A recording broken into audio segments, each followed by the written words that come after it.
اهلا بيكم في ترند النهارده. طبعا شيماء سعيد واهل المرحوم الليثي طبعا من ايام كانوا ماسكين برضو في بعض، بس كان ما بينهم كلام وردح على الوسائل التواصل. لاول مره تقرر شيماء ان هي تطلع المحامي بتاعها ان هو يرد عليهم ويقول ان احنا هنمشيها قواضي، وكل متسجل في الدفاتر والكل هيتحاسب. تفاصيل جديده، وكمان مساعد الليثي طلع متدخل في الموضوع، وهو اللي مقوي قلب أهل الليثي، الله يرحمه ويرحمنا جميعا.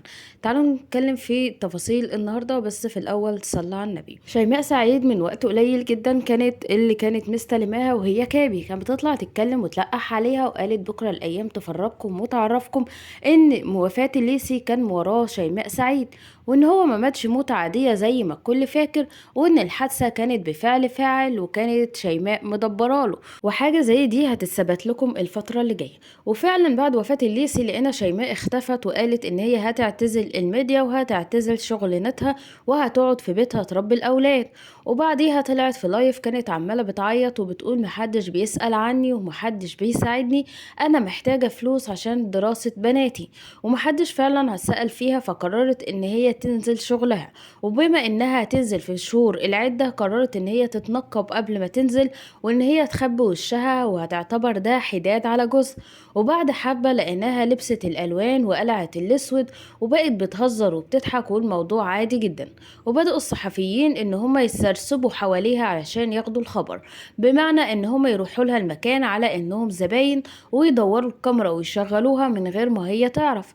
فكانت هي بتسبقهم وتطلع لايف وتقول في صحفية في الصالة بتتجسس عليا، وإن هي عايزة تنقل أخباري. ومن بين الأخبار والتانية طلعت بعدها آخر طلعة ليها شيماء وهي منهارة من العيط، وبتقول تهمني بالسرقة، وبيقولوا إن أنا سرقت الليسي، وإن أنا اللي سرقة دهبه وسرقة كل حاجة، تعالى أوريكم إيه اللي بقالي.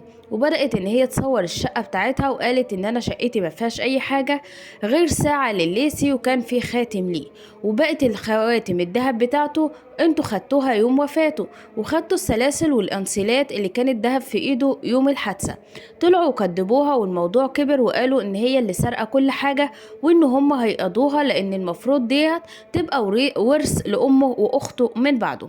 فبدأت شيماء تطلع وتصور بقت شقتها وتقول كل حاجة عندي جديدة، انا اتطلقت من الليسي وقررت ان انا اوضب الشقة، وهو كان اخد كل هدومه وكل حاجته من عندي، فانا يا دوبا اشتريت هدوم جديدة من الهدوم الداخلية لحد هدوم الخروج، واشتريت له برفانات جديدة من الانواع اللي بيحبها.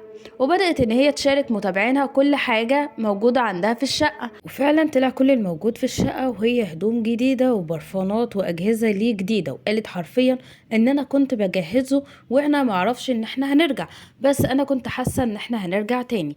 بعديها على طول بدأ يظهر في الصورة مساعد الليسي، ومن هنا بدأ ان هو يفضحها ويقول عليها كلام مش كويس.